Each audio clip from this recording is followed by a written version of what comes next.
말씀 선포하겠습니다. 오늘 말씀의 제목은 제자들에게 나타나시다 도마가 의심하다라는 제목으로 말씀을 전하도록 하겠습니다. 오늘은 부활절 2주 부식회 생명에 관한 말씀입니다. 제자들에게 나타나시다 복음을 통해 부활의 나타남이 무엇인지를 가르쳐 주고 있습니다. 19절 말씀해 보시면 이날 곧 안식 후 첫날 저녁 때에 제자들이 유대인들을 두려워하여 모인 곳에 문들을 닫았더니 예수께서 오사 가운데 서서 이르시되 너희에게 평강이 있을지어다 라고 말씀하고 있습니다. 여기 이날이라고 되어 있죠. 이날 곧 안식 후 첫날이다 라고 그렇게 되어 있습니다. 그러니까 이날은 안식 후 그 다음 날이다 라고 그렇게 보시면 됩니다. 이 안식이라는 단어는 사바톤이라는 단어인데요. 안식일이라고 하는 뜻입니다. 그래서 안식일 후 첫날이란 뜻이고요. 그 안식일 후 첫날이 무슨 날이냐라고 했을 때 예수님께서 언약을 성취하신 날, 안식일 언약을 성취하신 날, 그날을 주일이다라고 하고 그 주일 저녁에라고 보시면 좋을 것 같습니다. 조금 더 간단하게 얘기하면 예수님 부활하신 날 저녁에라고 보셔도 되고요. 지금 보면은 일요일, 주일 저녁에라고 시간적으로 그렇게 보시면 되고 그 시간을 통해서 그 날짜를 통하여서 지금 오늘 그 주님의 나타남, 그 부활의 나타남이 무엇인지를 이 사바톤이라고 하는 단어가 우리에게 이렇게 규정해주고 있는 게 아닌가라는 생각을 합니다. 오늘 말씀은 뭐에 대한 말씀이냐라고 했을 때 그 안식일 언약의 성취가 어떻게 나타나는가, 무엇으로 나타나는가를 오늘 본문이 예수님께서 제자들에게 그 나타나시는 모습을 통하여 지금도 주님께서 나타나시는데 어떻게 나타나신가를 잘 가르쳐주고 있다라고 하는 것입니다. 그래서 제자들이 유대인들을 두려워하여 모인 곳의 문들을 닫았다라고 말씀하고 있습니다. 이 제자들의 상태는 어떤 상태냐라고 했을 때 마음으로는 두려워하는 상태에 있죠. 마음속에 두려움이 있어요. 누구를 두려워하죠? 유대인들을 두려워했다라고 그렇게 말씀하고 있습니다. 그래서 겉으로 나타나는 모양은 무슨 일을 하고 있느냐면 모인 곳에 문들을 닫았다라고 그렇게 말씀하고 있습니다. 그래서 문들이 다 닫혀 있어요. 예? 안에서 문을 걸어 잠궈 가지고 밖에서는 절대로 유대인들이 들어올 수 없도록 그렇게 조치를 다 해놨습니다. 그런데 문들이 다 닫혔는데 예수님께서 오사 가운데 서서 이르시되 너희에게 평강이 있을지어다 라고 말씀하고 있습니다. 이 예수님은 어떤 예수님이시죠? 부활하신 예수님이시다라고 그렇게 보셔야 됩니다. 부활하셔서 승천하기 직전이죠. 직전에 계신 예수님께서 부활하신 날 그날이니까 주일날 지금 부활하셨으니까 부활하신 주님입니다. 바로 부활하신 지 몇 시간 지나지 않은 주님이다라고 그렇게 보시면 좋을 것 같아요. 그 부활하신 예수님께서 오셨다라고 그렇게 말씀하고 있습니다. 이 오다라고 하는 단어가 엘코마이라고 하는 단어를 사용했는데 나타났다라고 하는 뜻입니다. 주님이 오셔서 부활하신 주님께서 오셔서 제자들에게 나타나셨다라고 하는 것입니다. 그러면 이 나타남이라고 하는 거, 온다라고 하는 건 결국에 뭐냐라고 했을 때 요즘으로는 성령의 임재라고 하는 말을 쓰지 않아요? 주님의 임재, 하나님의 임재라고 하는 임재란 단어를 많이 쓰는데 여기 오다라고 하는 게 하나님이 오신 것이거든요. 그래서 자기를 드러내시고 나타내셨거든요. 그래서 그걸 뭐라고 해야 되느냐? 이게 임재구나. 이게 나타남이구나. 라고 그렇게 보시면 좋지 않을까 싶습니다. 그 하나님의 오심. 그래서 하나님을 만나고 하나님이 우리 가운데 나타나시는 그게 뭐냐라고 하는 걸 오늘 본문이 잘 보여주고 있다는 것입니다. 그래서 가운데에 서서 이르시되 문을 다 걸어 잠가서 아무도 들어오지 못하는데 예수님께서 어떻게 하셨다고요? 그 안으로 들어오셨다는 것입니다. 들어오셔서 어떻게 하셨다고요? 가운데에 서서 말씀하셨다라고 하는 것입니다. 뭘 말씀하셨죠? 너희에게 평강이 있을지어다라고 그렇게 말씀하고 있습니다. 여기 이 너희라고 하는 건 제자들이죠. 어떤 제자들인가요? 두려움 속에 사로잡혀 있는 제자들이죠. 두려움에 지배를 받고 있는 제자들이죠. 그래서 뭐를 닫고 있는? 문을 닫고 있는 제자들이죠. 이 문이라고 하는 것도 결국에는 다 뭘 얘기하느냐? 눈에 보이는 것을 통해서 눈에 보이지 않는 이 사람들의 상태를 보여주고 있는 게 아닌가 싶습니다. 그 두려움 때문에 그 문이 두려움에 사로잡혀서 그 문이 누가 통치하고 있느냐? 이 두려움이 사망이 통치하고 있다라고 하는 것을 지금 문을 걸어 잠고 있다라고 말하고 있는 게 아닌가 싶습니다. 그러면 그 문을 사망이 통치하고 있고 두려움이 통치하고 있다고 한다면 그 문 안에 있는 그 집이요. 집은 어떤 상태일까요? 당연히 사망의 통치 아래 있는 종노릇하고 있는 상태다라고 보셔야 되지 않을까 싶습니다. 그들에게 오셔서 너희에게 뭐가 있을지어다? 평강이 있을지어다라고 그렇게 말씀하고 있습니다. 그런데 여기 너희에게 평강이 있다라고 하는 것은 이미 이 제자들에게 첫 번째 평강이 아닙니다. 누가복음 24장 36절 말씀해 보시면 첫 번째 평강이 이렇게 나와 있습니다.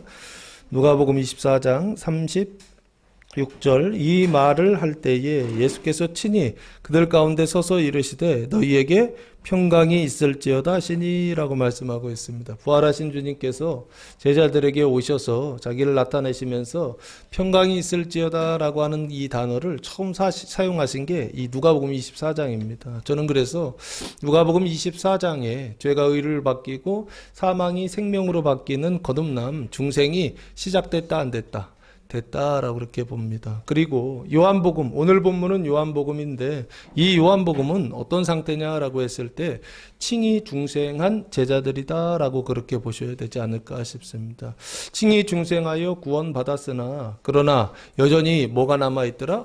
사망이 남아있고 그 죽음이 남아있고 그 두려움이 남아있어서 그 지배를 받는 것처럼 지금 그 통치를 받는 것처럼 그런 모습들이 보이는 제자들이라고 봐야 되지 않을까 싶습니다. 그래서 부활하신 주님께서 오셔서 제자들에게 첫 번째 하신 것은 뭐냐면 그들에게 평강을 주셨다라고 하는 것입니다. 너희에게 평강이 있을지어다라고 하는 것은 말씀하심을 통하여서 뭐가 일어나느냐? 창조가 일어난다라고 보시면 되겠습니다. 없는 것이 어떻게 해요? 있게 되는 것이죠. 그래서 이 평강이라고 하는 단어는 에이레네라고 하는 단어를 사용했는데 뜻은 뭐냐면 그 평화, 번영, 하나됨, 안식이라고 하는 뜻을 가지고 있습니다. 그래서 평화로 하나 된다. 안식이 거룩이라고 하는 뜻을 가지고 있거든요. 거룩하면 표징이라고 그랬잖아요. 그래서 이 평강이라고 하는 것은 결국에 뭐냐? 생명으로 하나 되는 것인데 그 생명으로 하나가 되어서 어떤 상태에 도달하는 것이냐면 거룩한 상태에 도달하는 거. 생명이 시작하는 게 거듭남이라고 한다면 그 생명의 성장이라고 그럴까요? 그 성장이 뭐냐 했을 때 거룩이라고 보시면 좋지 않을까 싶습니다. 거듭난 사람들은 반드시 어디를 향해 가느냐? 거룩함으로 가는데 여기 평강이 있을지어다라고 하는 것은 거듭난 사람들입니다. 그런데 그 안에 뭐가 남아있더라? 두려움이 남아있더라라고 하는 것입니다. 그래서 예수님께서 오셔서 어떻게 하시더라? 평강을 주셔서 남아있는 두려움을 어떻게 해요? 깨끗하게 씻어주시는 사건. 그게 바로 부활하신 주님께서 나타나셔서 첫 번째 제자들에게 하신 일이요 하신 말씀이다라고 하는 것입니다. 사랑하는 성도 여러분, 주님께서 제자들에게 나타나셔서 그 마음속에 평강을 부어주셨던 것처럼 지금도 주님께서 부활하신 주님께서 나타나셔서 찾아오셔서 우리 가운데 나타나셔서 그 마음속에 그 두려움이라고 하는 것은 여러 가지 이유가 있겠죠. 재정적인 문제가 될 수도 있고 사람과의 관계가 문제가 될 수도 있고 건강의 문제가 될 수도 있고 살면서 많은 문제들을 가지고 있는데 그것 때문에 해결되지 않는 문제들 때문에 우리 마음속에 근심과 걱정과 두려움 이런 것들 계속 쌓여 있지 않습니까? 근데 그때에 그 마음속에 찾아오셔서 주님께서 뭘 말씀하시느냐? 너희에게 평강이 있을지어다라고 그렇게 말씀하신다는 것입니다. 그 평강이 우리 마음속에 두려움이 있었는데 그 두려움으로 인하여서 그 마음의 문이 꽉 닫혀 있었는데 닫혀 있었던 그 문을 통과하여 주님께서 오셔서 우리의 마음속에 평강을 주신다고 한다면 그 불안한 마음속에 평강을 주신다고 한다면 그 사망의 마음속에 평강을 주신다고 한다면 그것은 뭐에 나타납니다?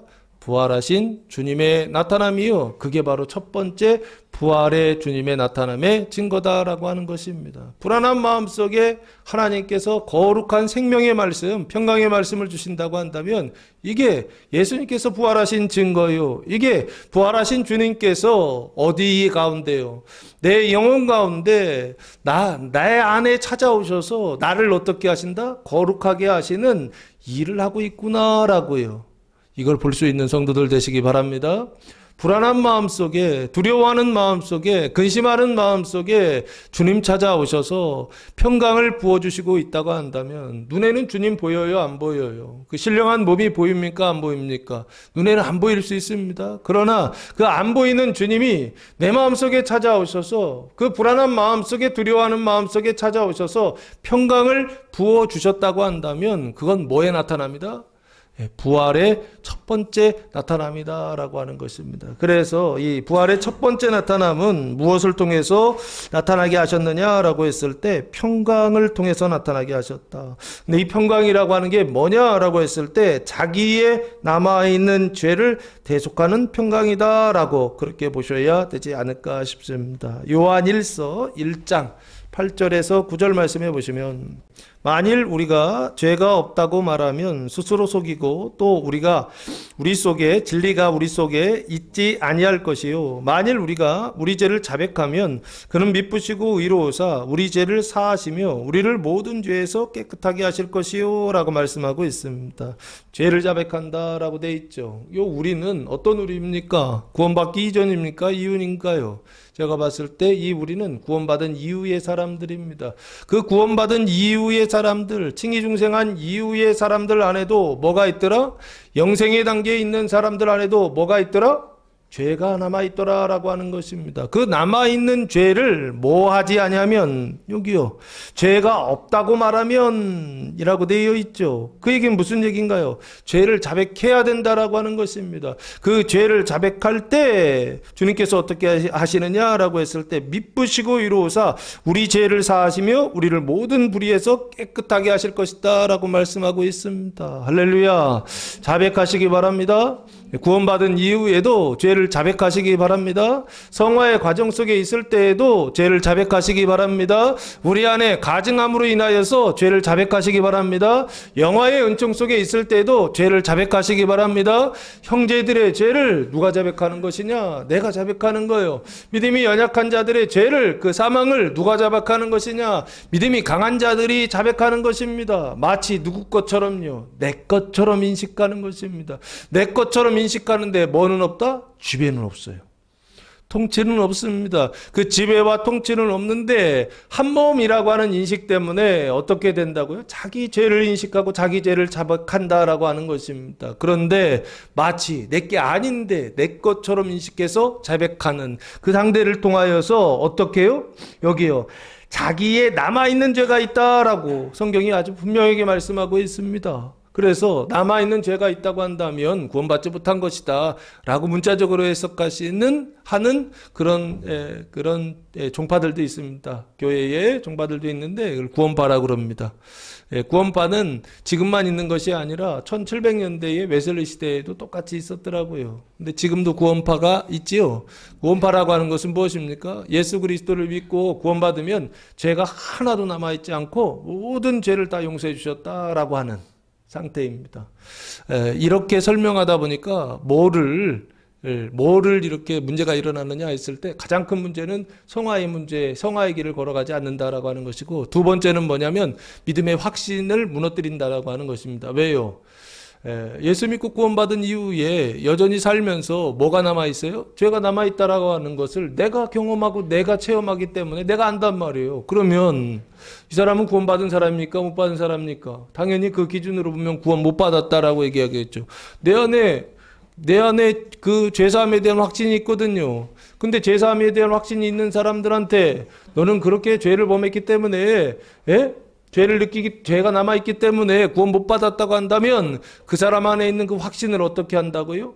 뺏어버린다고요. 내려놓게 한다고요. 그래서 어떻게 한다고요? 성화의 과정을 열심히 걸어가야 되는데 남아있는 죄를 처리하기 위하여 그 잔재를 청산하기 위하여 열심히 달려가야 되는데 그 달려갈 열심을 어떻게 해요? 다 뺏어버리고 오히려 타락하게 만드는 이론이 바로 이 구원파 이론입니다. 그래서 여기 보시면 너희에게 평강이 있을지어다 라고 했을 때 이 평강은 구원받은 자들에게 주시는 평강입니다. 그런데 뭐가 남아있다고요? 그 두려움이, 그 사망이 남아있다라고 성경이 말씀하고 있습니다. 그래서 그 남아있는 죄를 대속하는 평강, 그 평강이 바로 뭐냐라고 했을 때 여기요, 오늘 본문에 등장하는 거룩한 평강이다 라고 보시면 좋지 않을까. 근데 그 거룩한 평강이 죄를 완전히 사해요. 그럼 그걸 뭐라고 할까? 완전의 평강이다. 그 거룩과 완전의 평강이 있을지어다 라고 그렇게 보시면 좋지 않을까. 이것을 시편 133편에서 이렇게 언약하고 있는 게 아닌가 싶습니다. 시편 133편 2절 말씀에 보면 머리에 있는 보배로운 기름이 수염 곧 아론의 수염에 흘러서 그의 어깨까지 내린 같고 라고 말씀하고 있습니다. 여기 형제가 연합하여 동거하는 것에 대하여서 말씀하고 있는데 첫 번째가 뭐냐면 머리에 있는 보배로운 기름이라고 되어 있어요. 기름의 위치가 어디죠? 머리라라고 되어 있죠. 머리에 있는 기름이 수염 곧 아론의 수염에 흘러서 머리에서 수염으로 내려갔죠. 그리고 그의 옷깃까지 내린 같고 라고 말씀하고 있습니다. 기름이 머리에서 옷깃까지, 그 옷깃이라고 하는 것이 제가 볼 때는 이 발 밑에 끝 있잖아요. 위에서부터 통으로 된 옷이거든요. 예전에 이스라엘 사람들이 입던 옷을 보면, 근데 그 옷깃의 그 끝까지 그 기름이 부어지는 어떤 이런 상태예요. 머리에 부어지고 그리고 수염에 부어지고 그리고 옷깃까지 부어지는 그 기름의 상태를 지금 뭐라고 표현하고 있느냐라고 했을 때 이게 생명이 부어지는 것이거든요. 이게 기름 부어진다 할 때 성령이 부어진다라고 하는 뜻이거든요. 성령이 기름 부어지고 생명이 기름 부어지고 그래서 어떤 상태가 되느냐? 거듭나고 거룩하고 완전의 상태까지 옷깃까지 내린 같다라고 그렇게 표현하고 있는 게 아닌가 싶습니다. 그래서 20절 말씀에 따라오는 말씀이 이렇게 따라옵니다. 이 말씀을 하시고 손과 옆구리를 보시니 제자들이 두를 보고 기뻐하더라 라고 말씀하고 있습니다. 이 평강은 무슨 평강이냐라고 했을 때 예수님의 그 손과 옆구리, 예수님의 그 손과 옆구리를 보여주셨던 평강과 관련이 있다라고 하는 것입니다. 그러면 여기 이 말씀을 하시고 손과 옆구리를 보여주셨을 때 누구의 손? 예수님의 손과 예수님의 옆구리를 보여주셨죠. 근데 그 예수님의 손에는 뭐가 있었다는 것입니까? 못자국이 있었다는 것이죠. 그리고 예수님의 옆구리에는 뭐가 있었어요? 창자국이 있었다는 것이죠. 이것은 돌아가신 예수님에 대한 모습인가요? 부활하신 예수님에 대한 모습인가요? 부활하신 예수님의 모습이죠. 돌아가셨을 때에도 이 모습이었지만 신령한 몸으로, 영의 몸으로 부활하셨을 때 예수님의 몸도 무슨 몸이었다?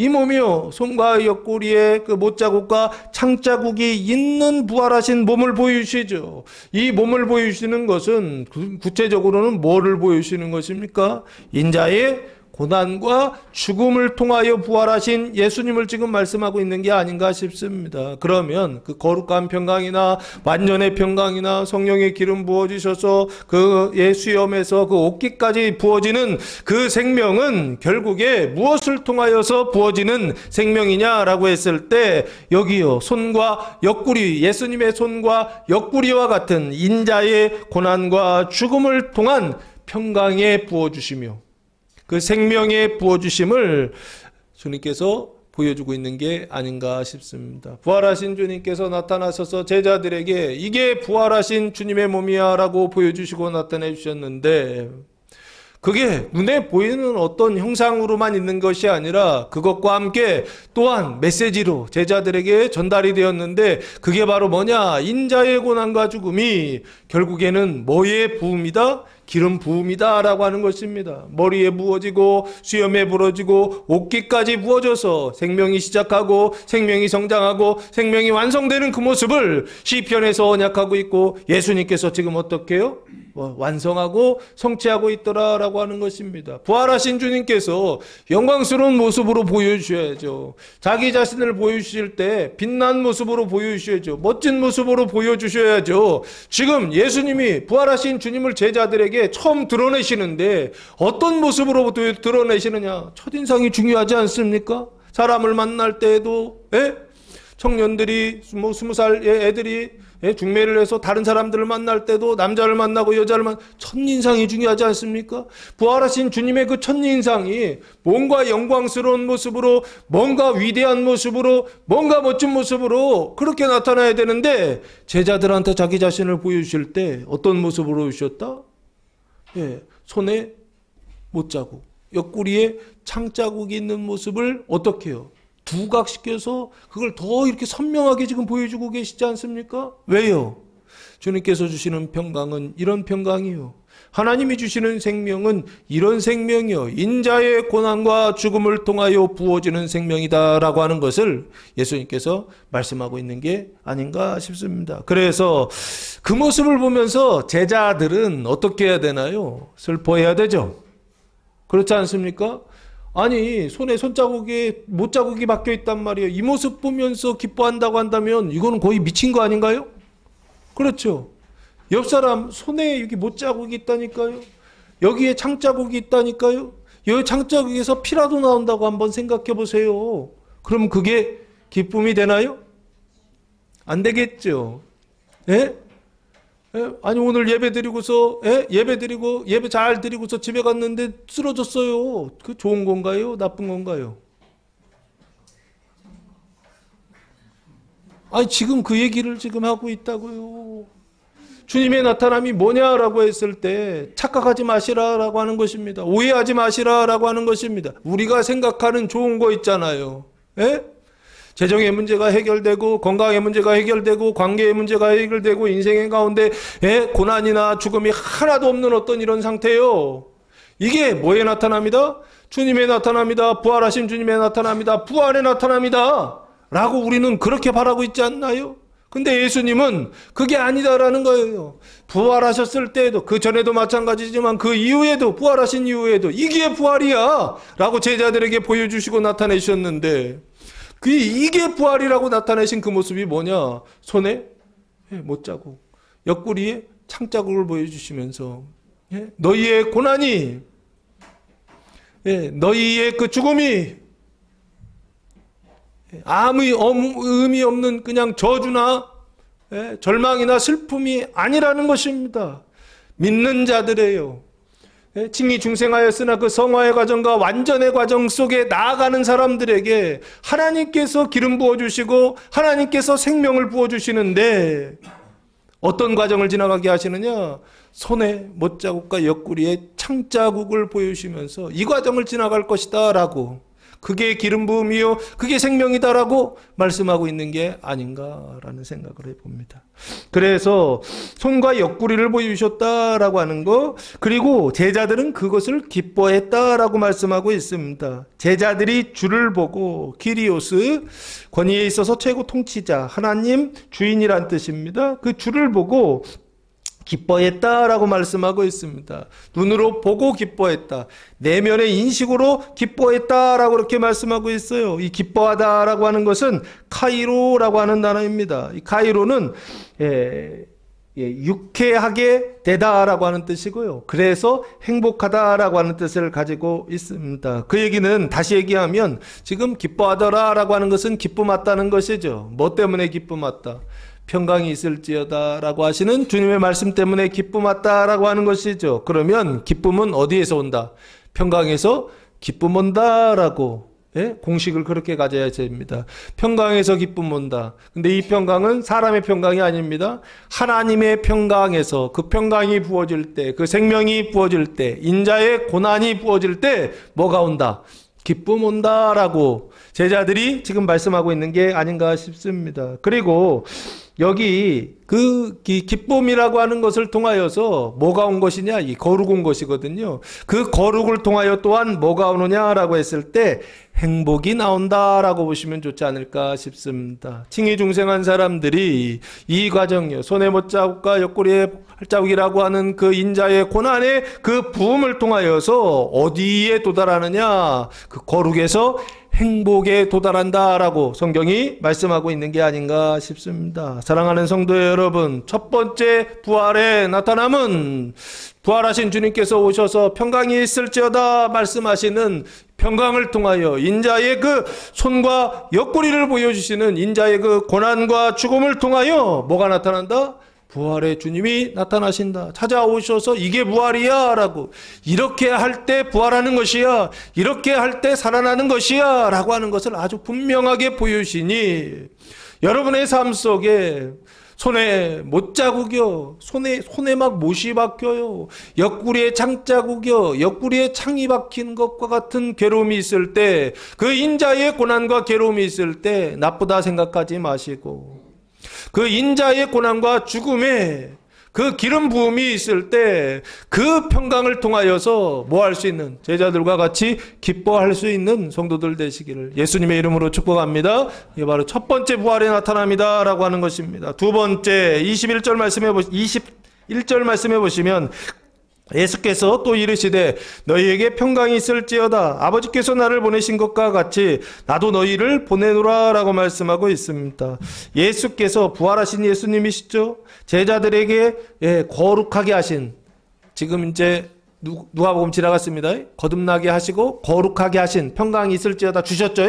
거룩하게 하신 예수님입니다.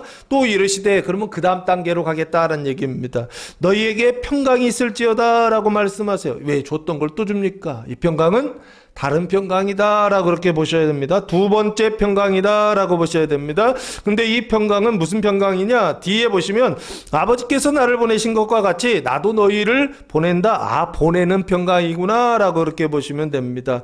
이 보낸다 라고 하는 것은 뭐를 보내는 거냐 라고 했을 때 아버지께서 나를 보내신 것과 같이 보낸다 라고 되어 있어요. 그러면 아버지가 나를, 예수님을 보내셨죠. 누구한테 보내셨죠? 세상에 보내주시고 특별히 제자들에게 보내주셨죠. 그 제자들에게 보내주셨는데 그 이유가 뭐예요? 예수님을 보내주신, 세상에 보내주시는 이유, 목적이 있죠. 아버지께서 예수님을 세상에 보내셨는데 아무 이유 없이 보내신 것이 아니라 아주 분명한 이유와 목적을 가지고 보내주셨다라고 하는 것입니다. 그게 뭘까요? 마가복음 10장 45절 말씀해 보시면 예수님께서 이 세상에 오신 이유와 목적을 이렇게 설명하고 있습니다. 마가복음 10장 45절, 이거 같이 한번 읽어보겠습니다. 마가복음 10장 45절, 인자가 온 것은 섬김을 받으려 함이 아니라 도리어 섬기려 하고 자기 목숨을 많은 사람의 대속물로 주려 함이니라. 아멘. 예수님께서 오신 목적이 아주 분명하게 대속물로 주러 오셨다라고 되어 있죠. 예? 대속물로 주셔서, 그래서 백성의 죄를 뭐 하는 것입니까? 사해 주는 것이죠. 백성의 죄를 사하는 목적으로 대속물로, 제물로 오신 분, 백성의 죄를 사하는 제물로 오신 분, 그분이 바로 누구다? 예수님이시다. 내가 이 세상에 오신 것, 아버지께서 나를 이 세상에 보내신 이유가 뭐냐 했을 때 대속물로 주려고 오셨다는 것입니다. 희생 제물이 되게 하시려고 오셨다는 것입니다.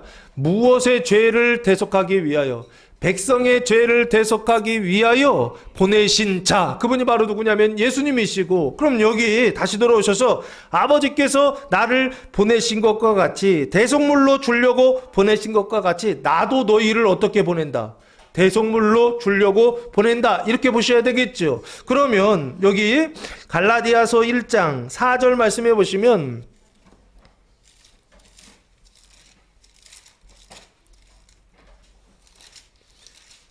갈라디아서 1장 4절 말씀해 보시면, 그리스도께서 하나님 곧 우리 아버지의 뜻을 따라 이 악한 세대에서 우리를 건지시려고 우리 죄를 대속하기 위하여 자기 몸을 주셨으니 라고 그렇게 말씀하고 있습니다.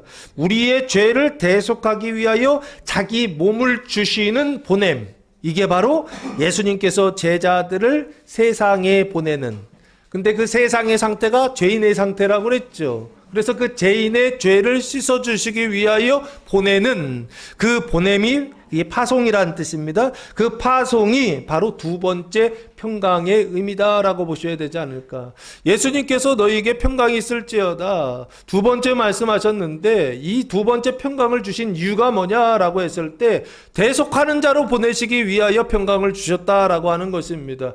대속하는 자가 된다라고 하는 것은 다른 사람의 죄를 씻는다는 얘기죠. 형제들의 발을 씻는다는 얘기죠. 이웃의 그 몸을 씻는다는 얘기거든요. 죄를 씻고 사망을 씻는 그 대속을 이야기하고 있거든요. 그 대속하는 자가 되기 위하여 지금 뭐를 부어주셨다. 성령을 부어주셨다. 그러면 이 사람한테는 지금 이 평강이 필요한가요? 안 필요한가요? 자기 자신을 위해서 필요한가요? 안 필요한가요? 자기 자신을 위해서는 안 필요해요. 왜? 앞에서 첫 번째 평강에서 다 채워졌어요. 그럼 여기에서의 평강은 뭐냐면 물이 이만큼 찼는데 두 번째 평강이요. 찬 그릇에다가 더 부었다는 얘기예요. 그러면 이 물이 어떻게 될까요? 밖으로 흐르죠. 이 평강은 밖으로 흘러가기 위한 평강, 밖으로 흘러가기 위한 생명, 그 생명의 기름 부음을 여기 두 번째 평강이 있을지어다 라고 말씀하고 있는 게 아닌가 싶습니다. 그러면 이 평강 은 도대체 무슨 평강이라고 불러야 될까 했을 때 완전을 넘어 자기의 구원의 완성을 넘어 다른 사람의 구원을 시키는 자, 다른 사람의 구원을 받게 하는 자, 이것을 영생이라고 보면 좋지 않을까 싶습니다. 그래서 22절 말씀해 보시면 이 말씀을 하시고 그들을 향하여 숨을 내쉬며 이르시되 성령을 받으라 라고 말씀하고 있습니다. 여기 그들을 향하여, 제자들을 향하여, 제자들은 지금 가득 찬 상태예요. 하나님의 생명으로 가득 차서 완성에 도달했는데 거기에 기름을 부어가지고 밖으로 흘러가요. 근데 그 밖으로 흘러갈 때 뭐를 받으라 라고 말씀하시냐면 성령을 받으라 라고 그렇게 말씀하고 있습니다. 그 성령을 받으라 라고 하는 것은 결국에 뭘 받으라는 거예요, 이게요. 뭐 성령의 은사를 받으라 뭐 이런 뜻인가요? 성령의 은혜를 받으라 뭐 이런 뜻인가요? 뭐 여러 가지 그런 뜻도 있습니다. 근데 한국 사람들이 생각하는, 교인들이 생각하는 성령을 받으라 하면 능력 받으라가 일본으로 생각하는 겁니다. 성령 받으라 하면 능력 받으라 이거죠. 성령 받으라 하면은 성령 받으면 나타나는 현상이 있죠. 뭐죠? 언어가 바뀌죠. 방언이요. 예? 방언을 받아라. 뭐 이런 뜻으로 사람들은 생각합니다. 그런데 성경에서 말하는 성령의 개념이 있어요. 예수님이 말하는 성령의 개념이 있어요. 그게 바로 뭐냐면 요한복음 14장 26절 말씀해 보시면 성령이 누구냐라고 했을 때 이게 성령이다라고 예수님께서 아주 분명하게 아주 친절하게 가르쳐 주셨어요. 14장 요한복음 14장 26절 말씀해 보시면 보혜사 곧 아버지께서 내 이름으로 보내실 성령 그가 너희에게 모든 것을 가르치고 내가 너희에게 말한 모든 것을 생각나게 하리라. 성령께서 하시는 일 두 가지죠. 하나는 가르치는 일이죠. 또 하나는요 생각나게 하는 것이죠. 근데 아무거나 가르쳐요? 아무거나 생각나게 해요? 뭘 생각나게 한다? 내가 말한 것이죠. 그게 예수님이세요. 예수님께서 말씀하신 것을 생각나게 하는 영, 그게 바로 뭐다? 성령이시다. 그러면 다른 거를 생각나게 하는 영이 있어요. 그러면 그건 성령이다, 악령이다? 악령입니다. 능력이 나타나고 귀신을 쫓아내고 병을 고치고 방언을 하고 별의별 이적과 기사가 나타난다 하더라도 주님이 하신 말씀을 생각나게 하지 않는다고 한다면, 주님이 하신 말씀을 가르치지 않는다고 한다면 그거는 뭐다? 성령 아니다라는 것입니다. 하늘문이 열려서 성령이 막 비둘기같이 내려와요. 그런데 내려왔는데 와가지고 주님의 말씀은 가르치지 않고 쓸데없는 것만, 이상한 것만 가르치고 이상한 것으로만 자꾸 생각나게 해요. 그러면 그거는 성령이다, 악령이다? 악령이다라고 하는 것입니다. 이걸 모르니까 성도들이 문만 열리면, 하늘 문만 열리면 다 성령인 줄 알아요. 그리고 하늘 문만 열리면 야, 하나님께서 내 기도를 들으시나 보다라고 생각한다고요. 아니라고요. 말씀이 없을 때 하늘 문이 열리면 뭐가 들어온다고요? 뱀들이 들어온다고요. 그 뱀들이 들어오면 내가 그걸 인식한다 못 인식한다, 인식을 못해요. 하나님인지 막인지 어떻게 인식하냐고요. 걔들은 4차원적 존재인데요. 우리보다 훨씬 더 높은 차원이라고요. 그런데 영생의 단계에 들어간 사람들은 하나님의 아들들의 단계거든요. 그때는 수종 두는 자들로 그 아래에 있게 하십니다. 발 아래에 있게 하세요. 근데 그 전에는 지금 첫 번째 평강의 단계까지는 천사들이 위에 있단 말이에요. 근데 두 번째 평강까지 받아가지고 넘어가면 천사들이 그 밑으로 있게 하신다고요. 그러면 그 전까지는요, 성령을 받아야 얘가 천사인지 얘가 악령인지 안다고요. 이게 성령인지 악령인지 어떻게 아느냐라고 했을 때 모른다고요. 근데 아는 방법이 있다고요. 성령이라고 한다면 반드시 뭘 가르쳐야 된다? 예수님의 말씀을 가르쳐야 된다. 예수님의 말씀은 둘이죠. 구약도 예수님의 말씀이고 성취되지 않은 예수님의 말씀이고, 신약도 예수님의 말씀이시죠. 성취된 예수님의 말씀이요. 그래서 성경은 구약과 신약이 다 예수님의 말씀이에요. 그런데 어떤 분들은 신약은 예수님의 말씀이야, 우리를 위해 대속하기 위하여 돌아가신 십자가에 돌아가신 사랑의 예수님, 이런 분은 믿어도 돼. 근데 구약의 하나님은 너무 무서워. 그래서 이건 하나님 아니야. 그래서 구약을 버리는 사람들이 있어요. 그건 바보입니다. 그리고 그런 생각을 자꾸 생각나게 하는 영이 있어요. 그렇다고 한다면 신약은 하나님이고 구약은 마귀다, 뭐 이런 식으로 버려야 된다, 쓸모없다라고 가르친다고 한다면 그거는 영입니다. 아시겠죠? 신약만 하나님이다, 구약은 하나님 아니다, 심판하시는 하나님, 진노하시는 하나님, 무서운 하나님은 하나님 아니다, 이런 하나님이라고 하면 난 안 믿어, 이러시는 분들이 계시다고요. 그런 분들은 지금 어떤 상태에 있다? 성령의 상태 아니다라는 겁니다. 무슨 상태? 악령의 상태다. 그런 사람이 저한테 찾아와서 얘기를 해요. 당당하게 성령 체험했다고. 그러면 제가 그 성령 체험으로 인정하겠습니까? 아유, 큰일 났네, 그러겠죠, 속으로. 뱀이 그 영혼의 자리에다가 자리를 피고서 꽈리를 굴고서 앉아 있는데 자기만 몰라요. 이 성령 때문에 그런 겁니다. 그러면 내가 너에게 말한 모든 것을 생각나게 하는 영, 이게 성령이죠.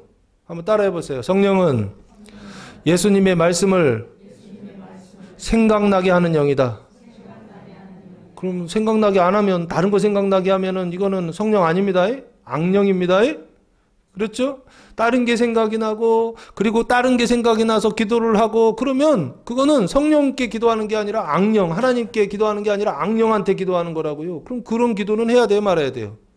하지 말아라 했던 것입니다. 왜요? 아니, 했으면 한 만큼 수고의 대가가 있어야 되는데 대가가 마이너스야. 계속 잃어버려요, 빼앗기고. 그러면 그런 차원에서는 그 기도는 하는 게 좋아요, 안 하는 게 좋아요? 안 하는 게 좋다라고. 아니, 열심히 가서 일했으면 돈을 벌어와야지. 오히려 돈을 갖다 줘. 일하고서 갖다 줘. 그건 말이 됩니까? 안 되잖아요. 근데 우리가 그렇게 살고 있다니까요. 손해를 보면서 살고 있다니까요. 그런데도 내가 그걸 몰라요. 그렇게 해야 된다고 생각하고 그게 기독교인의 명분이라고 도리라고 생각한다고요. 아니라고요. 자, 그래서 여기 다시 들어오시면 성령은 예수님의 말씀을 생각나게 하는 것인데, 그 예수님의 말씀의 핵심이 뭐냐라고 했을 때 계속 말씀하셨던 것입니다. 예수님께서 반복해서 3번이나 말씀하셨고, 십자가에 달려 돌아가시는 사건만 4번 기록되어 있죠. 역사적으로는 한 번 돌아가셨지만 성경에 기록된 건 마태복음에 한 번, 마가복음에 한 번, 누가복음에 한 번, 요한복음에 한 번, 4번이나 기록해 놨다고요. 왜요? 인자의 죽음과 인자의 그 고난을 통하여서 어떻게 된다고요? 인자의 고난을 통하여서 뭐가 이렇게 부어지느냐? 성령이 부어진다라고. 성령을 받으라라고 했잖아요. 성령을 받는다는 것은 뭐를 받는 것이냐? 예수님의 말씀을 받는 거라고요. 그 예수님의 말씀을 받는 게 뭐냐고요? 인자의 고난을 받아들이는 것입니다. 그 인자의 고난과 죽음을 통하여 어떻게 된다고요? 하나님의 생명으로 부활한다라고 하는 그 말씀이요. 그 말씀을 받아야 되는데, 인자의 고난, 십자가에서 내려오는 복음이요. 이 복음은 기쁨으로 받아요. 고난받지 않고요. 죽지 않느냐. 인자의 그 죽음에 도달하지 않느냐. 그 죄와 사망의 심판과 죽음에 도달하는 그것은 어떻게 하고요? 배척하고요. 십자가에서 올라가서 못 박히는 것들은 배척하고, 주님이 못 박으면 내려오고, 주님이 옆구리에 창 찌르면은 못 찌르게 막고, 이게 우리의 모습 아닌가요? 뭘 위해서 기도하시나요? 뭘 위해서 금식하시나요? 인자의 고난과 죽음을 위하여 기도하시나요? 십자가를 위하여 기도하시나요? 아니면 십자가에서 내려오라고 기도하시나요? 하나님, 우리 자녀들이 십자가에 못 박히게 해 주시옵소서 이렇게 기도하시나요? 아니면 하나님, 우리 가정이 아무 문제가 없고 늘 행복하게 하옵소서 이렇게 기도하시나요? 여러분의 기도의 내용이 뭐냐고요? 하나님께 구하는 내용이 뭐냐고요? 구할 때마다 여러분의 마음속에 생각나는 게 무엇이냐고요? 성령이냐고요? 악령이냐고요? 성령을 받으시기 바랍니다. 예? 기도하지 말라 이게 아닙니다. 기도를 제대로 해야 된다라고 하는 것입니다. 어떻게 기도하라고요? 그 죄로부터, 그 사망으로부터 대속함을 받도록 기도해 주셔야 된다고요. 그래서 그 영혼이 낙원에 이르도록 기도를 해줘야 되는데 우리의 기도는 늘 반대예요. 어떻게 반대한다고요? 하나님을 대적한다고요. 하나님이 일하시려고 하면 하지 마세요 그러죠. 그래도 하나님이 계속하시면 어떻게 합니까? 금식하지 않습니까? 그래도 그러면요, 처리하고 작정하고 머리에 띠두르고서 며칠 동안 40일 작정기도 처리하기도 이르지 않습니까? 그러면서 하시는 일이 뭐냐고요? 십자가에서 내려오게 하옵소서. 이거 아닌가요? 광야를 통하여서 뭐가 되게 해달라고요? 하나님의 군대가 되게 하옵소서 이렇게 기도해야 되는데 우리의 기도는 광야에 들어가지 않게 해달라고 기도하고 인자의 고난 없애달라고 기도하지 않습니까? 지금 성령을 받으라라고 하는 것은 인자의 고난과 죽음의 말씀이요, 예수님의 그 손자국과 그 옆구리의 창자국을 보여주시면서 이게 주님께서 하시는 하나님의 뜻이야, 메시지야라고 계속 말씀하시는데 우리는 이 성령을 안 받는다고요. 늘 뭐를 받는다고요? 악령을 받는다고요. 악령을요. 그러면서 어떻게 한다고요? 힘들면 기뻐하는 것이 아니라 슬퍼하고, 고난 가운데 있을 때 하나님께 감사하는 것이 아니라 원망하고. 왜 그렇죠? 성령을 받은 게 아니라 뭘 받아서요? 악령을 받아서 그렇다고요. 주님의 말씀이 생각나야 되는데 주님의 말씀이 생각이 안 나고 사람의 말들만 생각난다고요. 사람의 말들이요, 사람의 지혜요. 뭡니까 그게? 십자가에서 내려오라 이거 아닌가요? 인자의 고난과 죽음이 없는 거 이거 아닌가요? 그거 없애주는 거 이게 부모의 책무 아닌가요? 고난을 없애주는 것이요, 고난을 면피해 주는 것이요. 그래서 어떻게 한다고요? 그 죄와 사망이 대속돼야 되는데 대속하지 못하게 하는요, 이 단계는 영생의 단계에서의 평강을 지금 이야기하는 것입니다. 성령을 받아라 라고 이렇게 말씀하고 있습니다. 내가 이제 영적으로 신앙적으로 엄마가 됐단 말이에요. 엄마가 됐는데 엄마를 이제 시작하는 사람입니다. 그런데 시작해야 되는데 엄마의 생각이 여기요, 영적인 엄마의 생각이에요, 교회의 엄마의 생각이요, 이 안에 들어있어야 되는데 그 생각이 들어있지 않고 성령이 들어있지 않고 악령이 들어있다고요. 그래서 뭐를 받으라? 성령을 받으라 라고 말씀하는 것입니다. 주님의 말씀을 생각나게 하는 성령을 받으라 라고 하는 것입니다.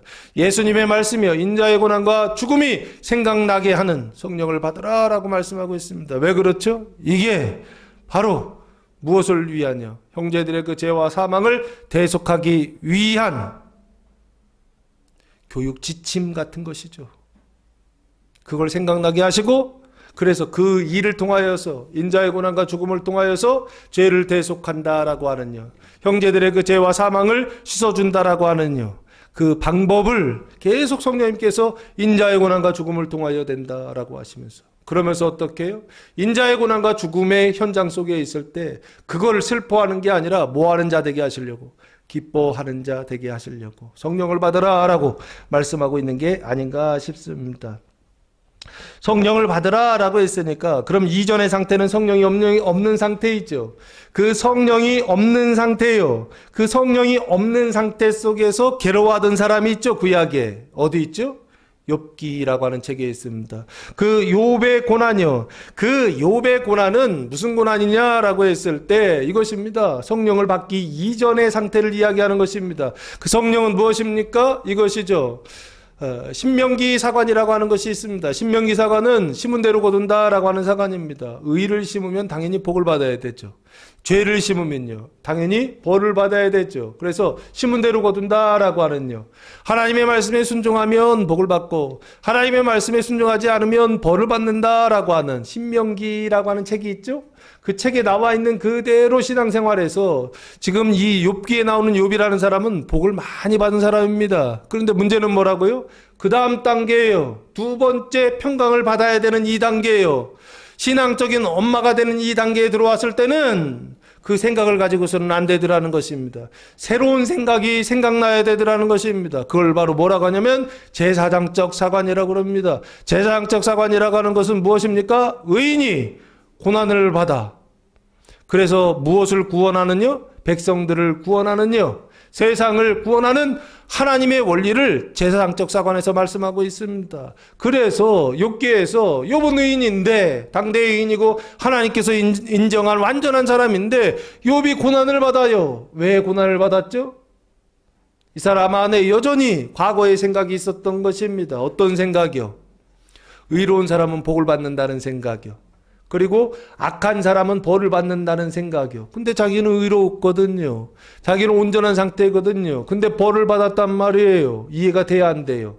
안 돼서 하나님과 따져보겠다고 했던 사람이 누구입니까? 욥기의 욥이 아닌가요? 친구들이 나와서 계속 뭐 네가 뭔가 잘못해서 해야 될 일을 안 해가지고 그래 안 해야 될 일을 해서 그래도 내가 다 그것도 다 했다고 그랬더니 나중에 너네 가족들 때문에 그래까지 얘기했거든요. 친구들이 나왔어요. 새 친구들이 나왔어요. 다 너의 잘못 때문에 그렇다라고 그랬다고요. 그게 지금 요 상태라고요. 성령을 받으라라고 하는 것은 인자의 고난과 죽음은 나쁘다라고 하는 생각이요. 그래서 내가 하나님을 이렇게 섬겼는데 하나님 나한테 어떻게 이런 고난을 주실 수 있습니까? 라고 뭐하고 있느냐? 탄식하며 절망하며 원망하고 있는 어떤 이런 상태예요. 욥이 그 상태까지 가 있단 말이에요. 그 의인의 고난을 통하여 죄인을 대속하는 그 욥의 고난의 단계에 있는 사람들에게 지금 뭐라고 말씀하시느냐? 성령을 받으라 라고 말씀하고 있습니다. 성령은 무엇입니까?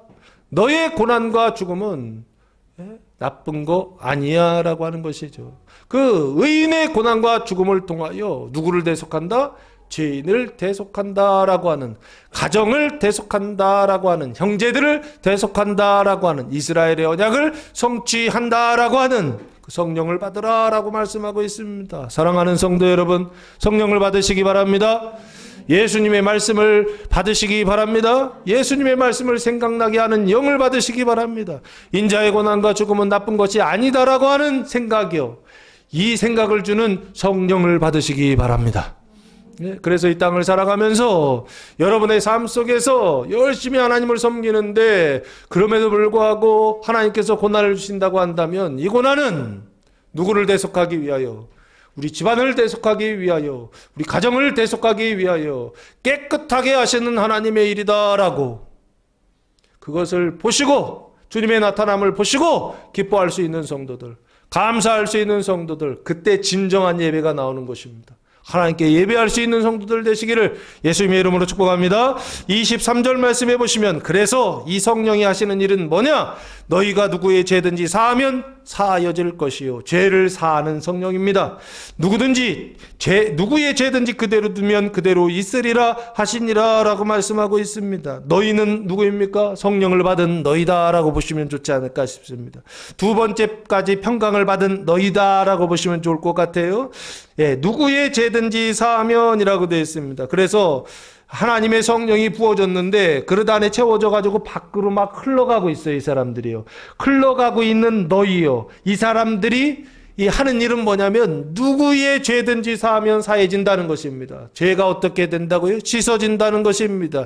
다른 사람들의 죄를 어떻게 해요? 대속한다라고 하는 것입니다. 죄를 사하는 성령을 받았다라고 하는 것입니다. 그러나 누구의 죄든지 그대로 두면 그대로 있으리라 하시니라 라고 말씀하고 있습니다. 그 얘기는 무슨 얘기인가요? 죄를 사해줬다라고 하는 것은 죄사함을 받게 했다는 얘기죠. 한 사람이 죄사함을 받았어요. 그럼 그 사람이 어디에 들어가죠?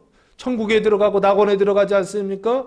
그래서 나라를 바꾸는 자라는 뜻입니다. 성령을 받으라 라고 하는 것은 결국에 의인이 고난을 받아서 다른 사람을 대속하여서 결국에 그 사람의 나라를 바꿔주는 자 되라. 라고 말씀하고 있습니다. 사랑하는 성도 여러분, 대속하는 자들 되시기 바랍니다. 의인의 고난을 통하여서 그 죄인의 죄를 대속하는 성도들, 교회와 성도들 되시길 예수님의 이름으로 축복합니다. 이번 주간 이 말씀이요, 부활의 나타남이, 이 복음이 이 선포되기 전에, 바로 전에 이 말씀 때문에 힘들고 괴롭고 어려웠던 성도들이 있을 것입니다. 제가 그랬어요. 저는 웬만하면 안 힘들더라고요. 요즘은 그 중력을 거의 느끼질 않아요. 주일 예배 설교 준비할 때도요, 밤 12시까지 성경 보고 12시부터 3시까지, 새벽 3시까지 설교 준비하거든요. 근데 어제는 설교 준비하기가 싫더라고요. 온몸에 진땀 나는 거 있잖아요. 식은땀 나듯이 진땀이 나면서 막 눌리는데 장난 아니더라고요. 예? 그럴 때 옛날에는 아우 힘들었어 못 해먹겠네 그랬는데 요즘은 그럴 때 어떤 생각이 드냐면 부활의 나타남이 이거구나. 하나님의 나타남이 이거구나. 하나님이 나타나셔서 하는 일이 이거구나. 아마 이번 주에 중력을 2배로 더 느끼셔서 눌리는 것들을 막 느끼셨을 겁니다. 먼저 느끼신 분들이 있으실 거예요. 또 오늘부터 느끼실 분들이 있으실 것입니다. 그때 나쁘다 생각하지 마시고 다른 사람의 죄도 나한테 짊어지게 하셔서 성경 있는 네가 씻어줘라. 하나님의 말씀이 있는 네가 씻어줘라. 생명 있는 네가 씻어주라 라고 하는 하나님의 보내심이다 라고 받아들이셔서 오히려 이 일 때문에 절망하는 자들이 아니라 소망 가운데 기뻐하면서 열심히 달려가는 교회와 성도들 되시길 예수님의 이름으로 축복합니다. 자, 그래서 마지막 3번째 평강이 나옵니다. 두 번째 부활의 나타남의 평강은 영생을 시작하는 평강이라고 한다면, 세 번째 평강은 12제자 중에 하나로서 디두모라 불리는 도마는, 디두모라는 단어가 쌍둥이라는 헬라어입니다.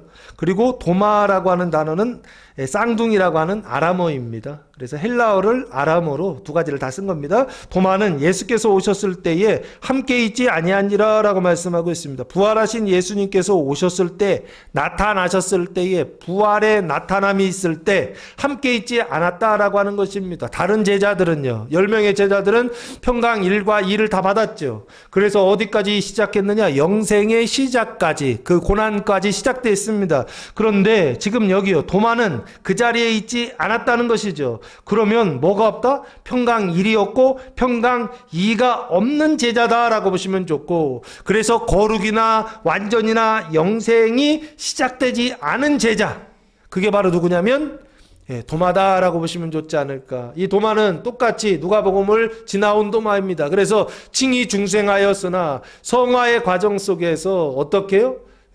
정상적으로 성장하지 못한 상태다라고 보시면 좋을 것 같아요. 신앙이 성장해야 되는데 성장하지 못해요. 주님이 나타나셨을 때 그 자리에 없었기 때문에, 그래서 어떻게 해요? 그 생명을 받지 못한 상태, 그 평강을 받지 못한 상태의 제자다라고 그렇게 보시면 좋지 않을까 싶고요. 25절, 다른 제자들이 그에게 이르되 우리가 주를 보았노라 하니, 도마가 이르되 내가 그의 손에 못자국을 보며 내 손가락을 그 못자국에 넣으며 내 손을 그 옆구리 넣어보지 않고는 믿지 아니하겠노라 하니라 라고 말씀하고 있습니다. 그러면 도마는 믿는다, 믿지 않는다?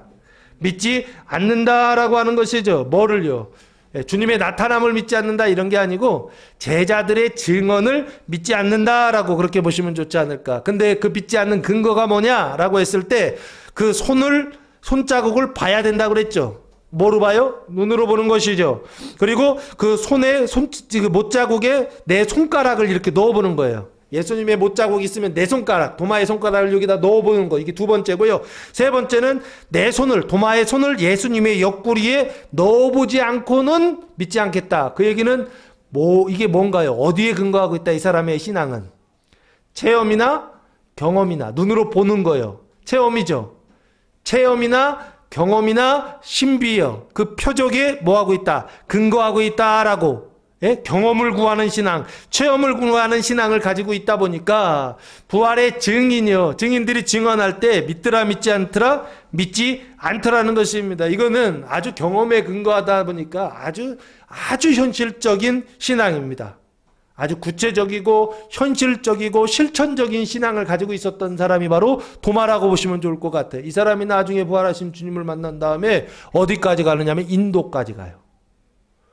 그러니까 이스라엘이라고 하는 나라에서 인도까지 간다라고 하는 건 그 당시에 말도 안 돼요. 그 알렉산더 대왕인가요? 옛날에 그 대왕이 알렉산더 대왕이었던 것 같은데 히말리아 산맥을 넘어와야 인도로 들어올 수 있거든요. 그래서 그 유럽하고 인도하고는 산이 이렇게 가리고 있어서 웬만해서는 그 당시에는 그 산을 넘어오지를 못해요. 그래서 완전히 다른 나라였단 말이에요. 근데 이 도마가 어떻게 해요? 부활하신 주님을 만나고 나서 그 주님을 의심했던 사람이잖아요. 그러다 보니까 내가 주님을 위해서 죽겠다 하면서 어디까지 가냐면 거기 인도까지 내려가서 인도에 기독교를 만들어요. 그래서 그걸 도마 공동체라고 합니다. 대단한 사람이죠. 예, 어쨌든 아주 현실적이고 구체적인 신앙을 가지고 있어요. 근데 이게 부활하신 주님을 만나기 전에는 어떤 상태냐? 불신의 상태로 나타나더라고 하는 것입니다. 나중에 만난 이후에는 그 신앙을 증언하는 아주 큰 일을 사용되는데 그 전에는 이런 상태에 있다라고 하는 것입니다. 여러분의 신앙은 어디에 근거하고 있나요? 체험이나 경험에 근거하고 있나요? 아니, 말씀에 믿음에 근거하는 신앙 되시기를 바랍니다. 예. 26절 말씀해 보시면 여드레를 지나서 제자들이 다시 집안에 있을 때에 도마도 함께 있고 집들이 닫혔는데 예수께서 오사 가운데 서서 이르시되 너희에게 평강이 있을지어다 하시면서 세 번째 평강이 나오죠. 세 번째 평강이 나오는데 조금 다른 점이 있어요. 잘 보시면 8일이 지났어요. 주일이 있고 금방 주일 저녁이었잖아요. 주일 저녁에서 8일이 지났어요. 여드레가 지났어요. 그러면 그 다음 날이면은 여드레가 지났으니까 그 다음 날이면 9일째 되는 날이죠. 그렇죠? 그러면 주일날이 첫날이야. 그러면은 9일째 되는 날이면은 1, 2, 3, 4, 5, 6, 7 토요일까지 지나서 8일 주일 지나서 9일. 그러면 이거는 무슨 요일이에요? 월요일인가요? 화요일인가요? 저도 잘 모르겠어요. 이건 생각해 보시고 월요일이나 화요일 제가 볼 때 여드레를 지나서 제자들이 다시 집안에 있을 때라고 말하고 있어요. 집안에 있는데 집안에 도마도 함께 있다. 그러면 제자들이 있죠. 그 제자들은 어떤 상태입니까? 평강 1, 거룩과 완전, 평강 2, 영생이 시작된 제자들이 있죠. 그 제자들도 집에 있고 그리고 또한 누구도 있더라. 도마도 그 집에 있죠. 근데 문의 상태가 어떤 상태예요? 닫혔다라고 되어 있어요. 다른 점은요. 유대인들을 두려워하여 라는 단어가 빠져 있어요. 그러면 이 집안에 문은 닫혀 있어요. 그런데 두려움은 없어요. 이게 뭔지 아십니까? 이 신기하죠? 이걸 경험하시게 될 겁니다. 교회 공동체 안에 믿음이 강한 사람이요. 그 평강의 1과 2요. 그걸 통해서 영생이 시작한 사람들이 있고 또한 어떤 사람이요? 칭이 중생하였으나 성화의 과정이 아직 어떻게 해요? 성장하지 못하는 도마와 같은 사람이 교회 공동체 안에 집안에 같이 있을 수 있다라고 하는 것입니다. 그런데 같이 있을 때 10명의 제자들은 부활하신 주님을 만났단 말이에요. 그리고 도마는 1명이에요. 근데 문은 닫혀 있더라고요. 이게 의미하는 바가 뭘까요? 이 사람들은 지배를 받지 않음에도 불구하고 마음속에 두려움에 종로로 타고 있지 않음에도 불구하고 도마 때문에 그 문을 어떻게 하고 있더라고요? 닫고 있는 거 아닌가라는 생각이 들었습니다. 어쨌든 여기에 문들이 닫혔는데 라고 했어요. 문은 닫혀 있는데 두려움이 없는 상태예요. 문은 닫혀 있는데 사망의 지배는 받지 않고 있는 상태예요. 이걸 경험하게 되실 거라고요. 이해되십니까?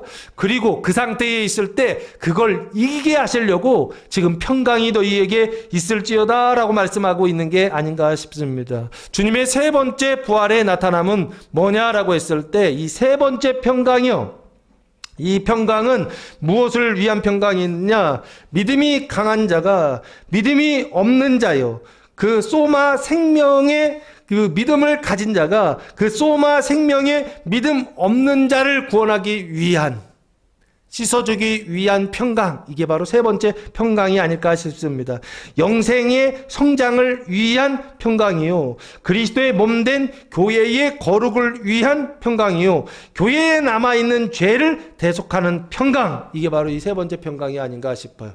아까는 개인의 안에 있는 죄와 사망을 씻어낸다고 한다면 지금 이 평강은 교회 안에 있는 그리스도의 몸된 교회 안에 있는 그걸 소마라고 그럽니다. 헬라어로 그 소마 안에 있는 사망과 죄와 사망을 씻어내기 위한 도마 안에 있는 그 죄와 사망을 씻어내기 위한 남아있는 그 죄를 씻어내기 위한 평강, 대속하는 평강, 교회의 성화를 위한 평강이요.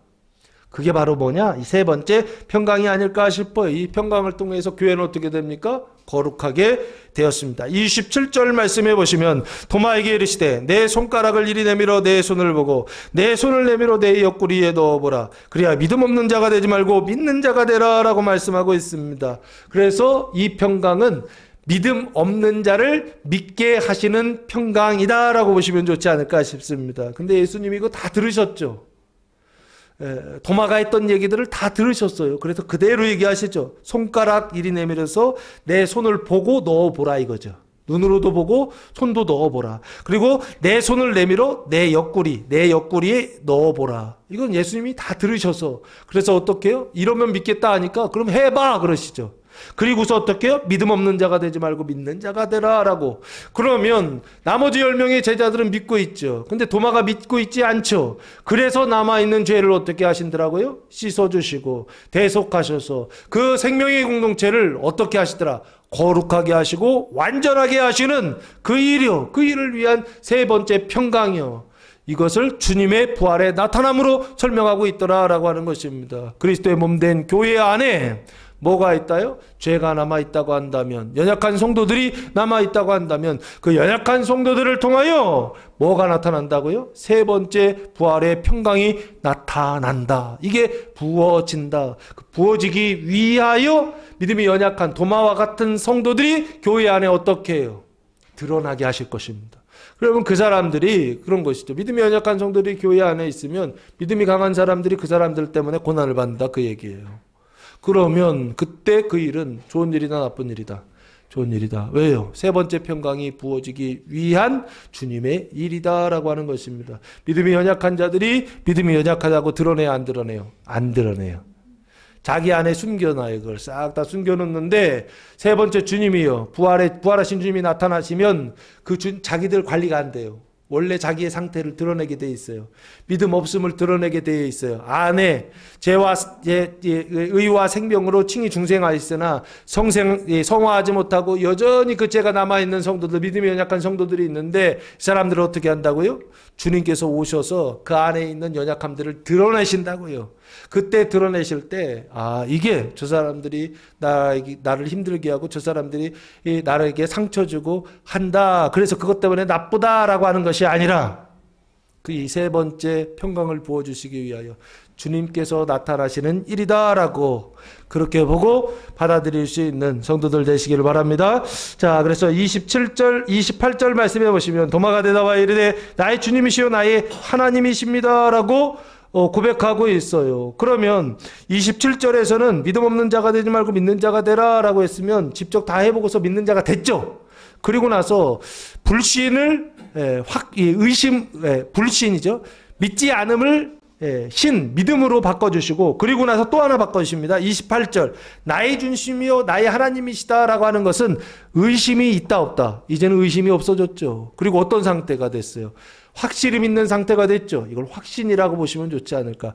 불신을 믿음으로 바꿔주시고 의심을 확신으로 바꿔주시는 평강. 이게 바로 세 번째 평강이다라고 하는 것입니다. 이 세 번째 평강이 나타났을 때 주님이 부활하신 주님이 지금 우리 가운데 나타나고 계시는구나 라고 보시고 주님 오심을 기뻐할 수 있는 성도들 되시기를 예수님의 이름으로 축복합니다. 29절 말씀해 보시면 예수께서 이르시되 너는 나를 본고로 믿느냐 보지 못하고 믿는 자들은 복되도다 하시더라 라고 말씀하고 있습니다. 보고서 믿는 사람들이 있죠. 도마와 같은 사람들이 있습니다. 체험하고 경험하고 믿는 자들이 있습니다. 그런데 보지 못하고 믿는 자들도 있다는 것이죠. 보지 못하고 믿는 사람들은 어떤 사람들입니까? 말씀을 통하여서 믿음을 가지고 있는 사람들이라고 보면 좋지 않을까 싶습니다. 그래서 말씀을 통하여 믿는 사람들, 이런 사람들은 뭐가 있다? 복이 있다라고 그렇게 말씀하고 있습니다. 왜 복이 있을까요? 경험이라고 하는 것이나 처음이라고 하는 것은 제한적입니다.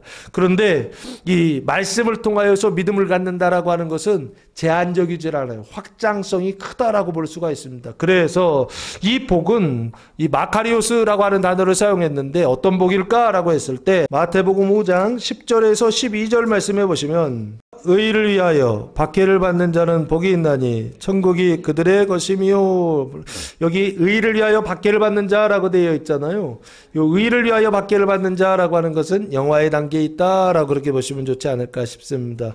그래서 천국이 누구의 것이다? 그들의 것이다. 이 사람들은 이미 천국을 살고 있는 사람들입니다. 근데 천국이 그들의 것이다 라고 하는 것은 형제에게 천국을 만들어주고 이웃에게 천국을 뭐하느냐, 예, 천국에 들어가게 하는 자다라는 뜻으로 보시면 좋지 않을까. 11절 나로 말미암아 너희를 욕하고 박해하고 거짓으로 너희를 거슬러 모든 악한 말을 할 때는 너희에게 복이 있나니. 아니, 욕먹고 박해받고, 예? 악한 말, 더러운 말, 욕들을 막 듣는데 이게 왜 복이 있죠? 기뻐하고 즐거워하라. 하늘에서 너희의 상이 큼이라. 너희 전에 있던 선지자들도 이같이 받게 하였느니라 라고 말씀하고 있습니다. 하늘의 상을 받는 성도들 되시기 바랍니다. 하늘의 상이 뭘까요? 면류관입니다. 그 면류관이 무엇입니까? 믿음이 연약한 자들을 대속하였을 때, 그 사람들이 대속하여서 죄가 의로 바뀌고 사망이 생명으로 바뀌었을 때 그 사람들이 우리의 뭐가 되느냐? 면류관이 되고 하늘의 상이 된다라고 성경은 말씀하고 있습니다. 옆 사람을 보시면서 면류관을 몇 개나 쓰고 계십니까? 보시면서, 예. 면류관을 주님께서 면류관 쓰게 하시려고, 예, 열심히, 예, 면류관 쓰게 하시려고 열심히 일하십니다. 일하실 때 여기 복이 있다라고 하는 것은 의를 위하여 박해를 받는 것입니다. 박해받는 자, 욕을 먹는 자 복이 있다라고 말씀하고 있습니다. 왜 그렇죠? 대속하는 일을 하고 있기 때문에 그렇다는 것입니다. 박해를 받는다, 욕을 받는다라고 한다면 그 사람 안에 있는 박해와 그 사람 안에 있는 욕이, 사망이 나한테 이렇게 들어온다는 뜻입니다. 사망이 나한테 이렇게 넘어오는 것은 기회입니다. 무슨 기회예요? 그를 대속할 수 있는 기회입니다. 이건 아무 때나 오는 게 아닙니다. 하늘문은 아무 때나 열리는 게 아니라 저 사람 안에 있었던 사망이 나한테 와야, 그래야 그 사람이 대속함을 받을 수가 있습니다. 그리고 나한테 왔을 때 나는 계속 이 안에서 뭐 하고 있어요? 공장이 돌아가고 있어요. 무슨 공장이요? 말씀의 공장이요. 성경의 공장이 여기서 막 돌아가고 있단 말이에요. 그러면 성경의 공장이 돌아가면 여기서 믿음과 사랑이 계속 생산돼요. 생산되면서 그 사랑이 어떻게 해요? 그 사람한테 나누어지고, 그 사람 안에 있었던 사망은 나한테 들어와서 그 사람이 어떻게 된다고요? 대속함을 받는다라고 하는 것입니다. 그래서 박해를 받는 자 복이 있다라고 말씀하고 있는 게 아닌가 싶습니다. 그래서 세 번째 부활의 나타남은 뭐냐? 박해를 받는 부활의 나타남이요. 이 박해를 받는 부활의 나타남을 세 번째 평강이다라고 말씀하고 있는 게 아닌가 싶습니다. 이번 한 주간 의를 위하여 박해를 받을 때 주님께서 오셔서 나타나셔서 부활의 주님을 보여주시고 계시는구나, 부활하신 주님께서 일하시는구나 라고 생각하시고 기뻐할 수 있는 성도들 되시기를 바랍니다. 30절 예수께서 제자들 앞에서 이 책에 기록되지 아니한 다른 표적도 많이 행하셨으나, 이 표적과 다른 표적도 있었으나, 31절 오직 이것을 기록함은, 그 이유와 이것만 기록하는 것은 너희로 예수께서 하나님의 아들 그리스도이심을 믿게 하려 하며, 이 믿게, 하나님의 아들 그리스도이심을 믿게 한다라고 하는 것은 그릇에 하나님의 생명을 가득 채우고, 그리고 그 생명이 밖으로 흘러가서 다른 사람을 대속하는 자 되게, 그 믿음 믿는 자 되게, 죄를 의로 바꾸는 믿는 자 되게 하려 하며, 또 너희로 믿고 그 이름을 힘입어 생명을 얻게 하려 함이다라고 말씀하고 있습니다. 사망을 씻어내는 자 되게 하시려고, 낙원을 세워가는 자 되게 하시려고 어떻게 해요? 이 말씀을 기록하고 있다라고 말씀하고 있습니다. 사랑하는 성도 여러분, 이번 한 주간 부활하신 주님께서 여러분의 삶 가운데 나타나실 때, 평강일, 평강이, 평강삼 세 가지 모습으로 나타나실 때 이거 나쁘다 생각하지 마시고, 이 일을 통하여서 어떻게 된다? 나의 죄가 대속되고, 그리고 형제들의 죄가 대속되고, 이웃들의 죄가 대속된다라고 하는 사실을 보면서 기뻐할 수 있는 성도들 되시기를 예수님의 이름으로 축원합니다. 기도하겠습니다. 사랑과 은혜가 풍성하신 아버지 하나님, 감사와 찬송과 영광을 올려드립니다. 예수님의 부활에 동참하는 제자들에게 나타나시다 복음이 선포될 때 그 말씀을 믿고 따름으로 부활의 생명이 우리의 삶 가운데, 교회와 성도들의 삶 가운데 나타나는 한 주간 되게 하옵소서. 이제는 우리 주 예수 그리스도의 은혜와 하나님 아버지의 무한하신 사랑하심과 성령의 교통하심이 사랑하는 성도들 머리 위에와 가정 위에와 교회 위에 이제로부터 영원토록 함께 하시기를 간절히 축원하옵나이다. 아멘.